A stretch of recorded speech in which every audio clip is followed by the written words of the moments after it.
ঈমানের মূল ভিত্তি হল আল্লাহ তাআলার একত্ববাদ এবং হযরত মুহাম্মদ এর নবুয়ত ও রিসালাতের উপর পূর্ণ বিশ্বাস রাখা।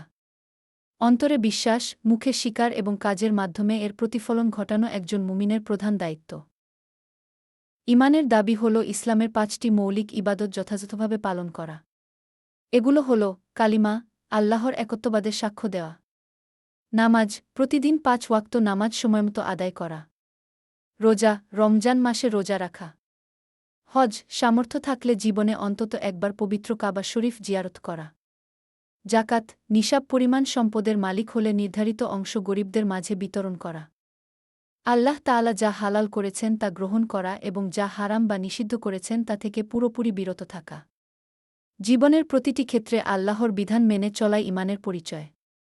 ব্যক্তিগত, পারিবারিক ও সামাজিক জীবনে রাসূলুল্লাহ এর আদর্শ বা সুন্নাহ অনুসরণ করা। নিজের আখলাক বা চরিত্রকে সুন্দর করা, মানুষের সাথে সদাচরণ করা এবং অন্যের ক্ষতি করা থেকে বিরত থাকা একজন মুসলমানের নৈতিক ও ঈমানী দায়িত্ব। ইসলামের সঠিক জ্ঞান অর্জন করা এবং তা অন্যের কাছে পৌঁছে দেওয়া। সমাজ থেকে অন্যায় দূর করতে ভূমিকা রাখা এবং মানুষকে ভালো কাজের দিকে আহ্বান করা।